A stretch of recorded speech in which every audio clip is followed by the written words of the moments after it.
स्वागत है आप सभी का अपने YouTube channel Vicky study platform पे। दोस्तों, आपको पता है कल हम पास्ट परफेक्ट टेंस पढ़ लिए थे और आज हम पढ़ेंगे past perfect continuous tense. Basic से एडवांस क्लास चलता है। बेसिक पहले सीखते हैं, उसके बाद एडवांस लेवल तक कैसे क्वेश्चन बनता है, क्या रूल होता है, वो भी आपको कंफर्म कराते हैं। तो वीडियो को इन तक देखिएगा। आज भी बहुत मज़ा आने वाला है। आज हम पढ़ेंगे पास्ट परफेक्ट कंटिन्यूअस टेंस और इसमें भी बेसिक से एडवांस सीखेंगे। तो आइए बिन देर किए शुरू करते हैं आज का क्लास। तो आइए दोस्तों, आप देखिएगा। अब हम पढ़ते हैं past perfect continuous tense actually में होता क्या है। तो पास्ट परफेक्ट कंटिन्यूअस टेंस क्या होता है, तो ध्यान से देखिएगा। इसका हिंदी क्या होता है, इसको पहचानते कैसे हैं। सेंटेंस में जब एरर फाइंड आउट करेंगे तो उसमें भी ऐसे ही पहचान आता है कि उसको हम पहचान कैसे सकते हैं कि पास्ट परफेक्ट कंटिन्यूअस टेंस में यूज होगा, कि पास्ट इंडेफिनिट टेंस में यूज होगा, कि पास्ट परफेक्ट टेंस में होगा, पास्ट कंटिन्यूअस में होगा, किस में यूज होगा ये सेंटेंस। इसीलिए हम एरर फाइंड आउट कर पाते हैं, वरना नहीं कर पाते हैं। तो ध्यान से सुनिएगा, देखिएगा। इसका होता है अर्थ क्या होता है कि जो कार्य भूतकाल में पास्ट में स्टार्ट हुआ, पास्ट में ही चला और पास्ट में ही खत्म हो गया। ठीक है, जो कार्य भूतकाल में स्टार्ट हुआ, भूतकाल में ही चला और भूतकाल में ही खत्म हो गया, वो होता है पास्ट परफेक्ट कंटिन्यूअस टेंस। और इसमें टाइम का भी उल्लेख हुआ होता है, इसमें समय भी बताया गया रहता है, निश्चित समय, अनिश्चित समय, इंडेफिनिट और डिफिनिट दोनों समय का इसमें उल्लेख होता है कि कोई कार्य कितने बजे से शुरू हुआ था, कोई कार्य कितने दिन तक हुआ था, कोई कार्य कब से हुआ था। मतलब इसमें टाइम का भी उल्लेख होता है। एक बात ये ध्यान में रखिएगा कि परफेक्ट कंटिन्यूअस टेंस प्रेजेंट हो, फ्यूचर हो, पास्ट हो, कोई भी हो, उसमें टाइम का उल्लेख होता है। और उस टाइम को उल्लेख के लिए हम जो वर्ड यूज करते हैं वो क्या यूज करते हैं, सिंस और फार का यूज करते हैं। इसी पे एरर आपको बनता है, बहुत ज़्यादा एरर इस पे देखने को मिलता है सिंस और फार के वर्ड पे। तो सीन्स और फार के वर्ड पे एरर आपको देखने को मिलता है, इसलिए हमको जानना जरूरी है कि सीन्स और फार का यूज कहाँ होता है। तो आप प्रेजेंट परफेक्ट कंटिन्यूअस टेंस का क्लास देखे होंगे तो अच्छे से सीन्स और फार का यूज आपको पता चल गया होगा। अब आइए हम देखते हैं कि इसको पहचानते कैसे हैं। तो जिस सेंटेंस के अंत में रहा था, रही थी, रहे थे आता है, वो होता है आपका पास्ट परफेक्ट कंटिन्यूअस टेंस। आप कहेंगे कि पास्ट परफेक्ट कंटिन्यूअस टेंस रहा था, रही थी, रहे थे, ये तो पास्ट पर कंटिन्यूअस टेंस में भी आता है। तो जी हाँ, इसका भी तो नाम है past perfect continuous tense.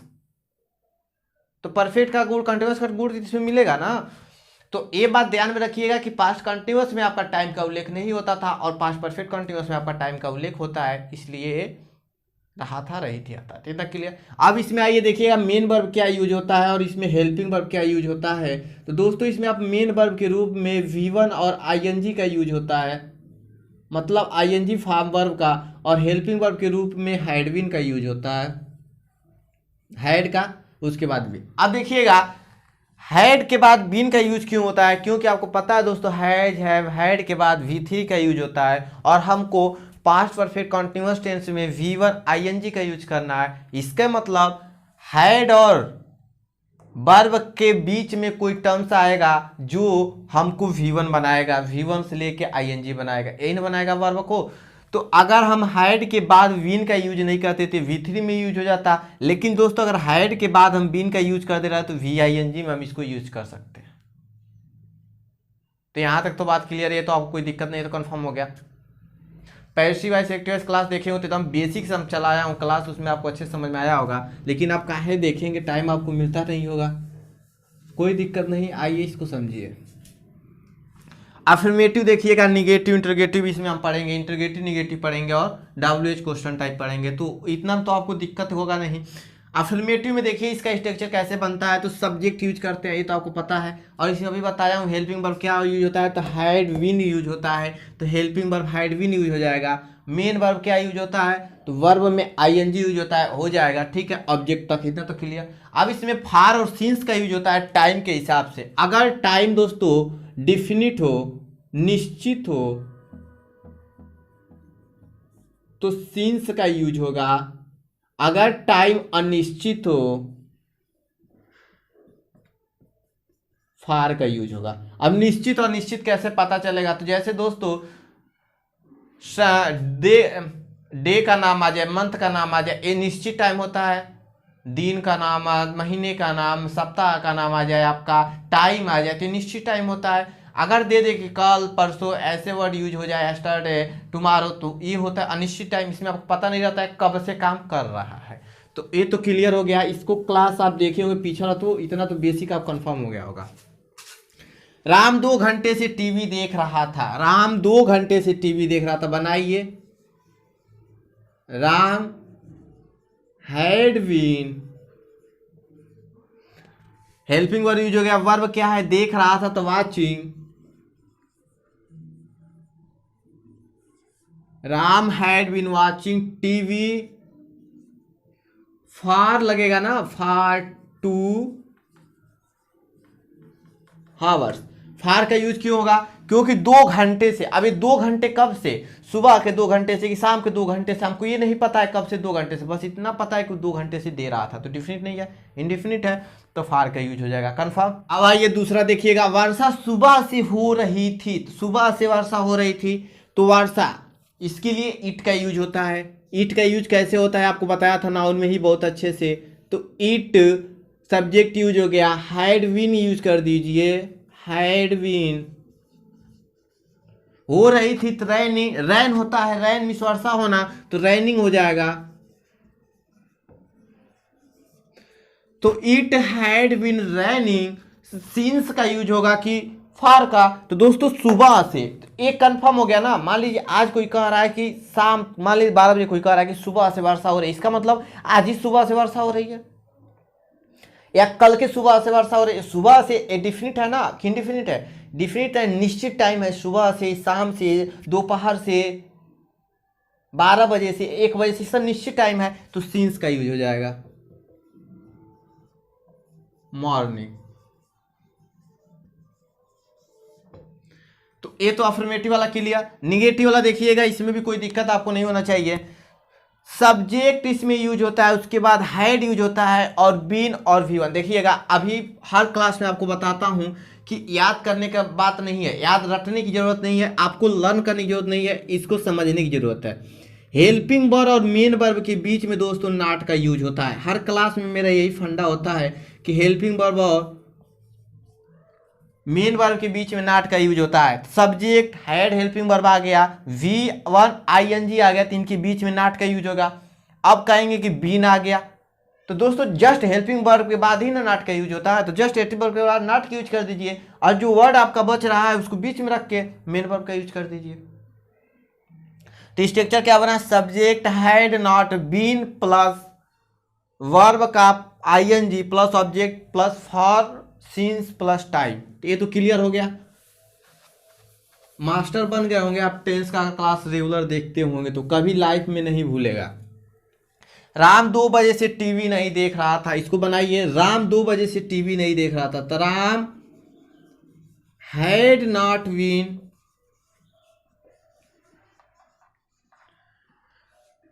Ram had not been TV नहीं देख रहा था, तो वाचिंग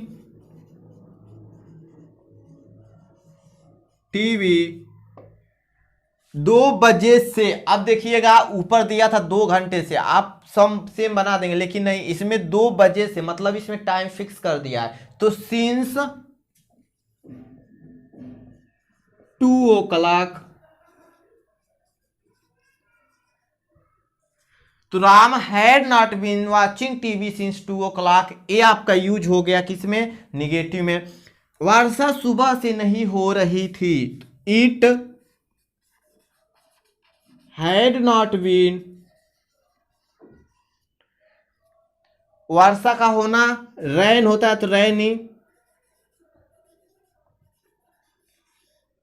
सिंस मॉर्निंग।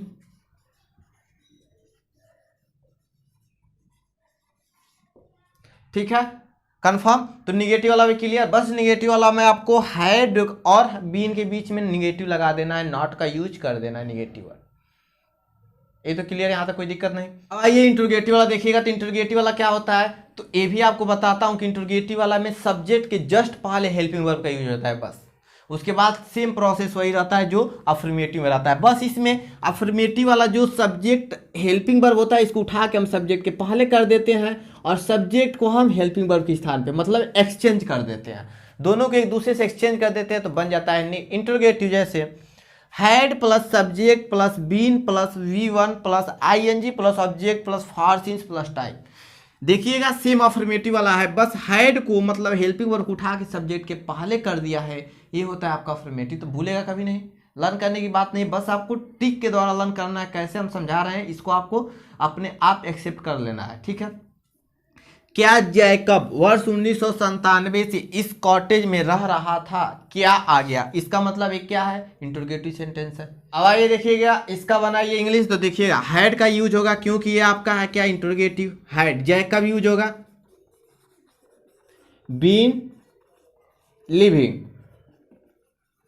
लिविंग क्यों हुआ, तो रह रहा था, रहना उसकी क्रिया है तो लिविंग। तो had Jacob been living in this cottage, इस कॉटेज में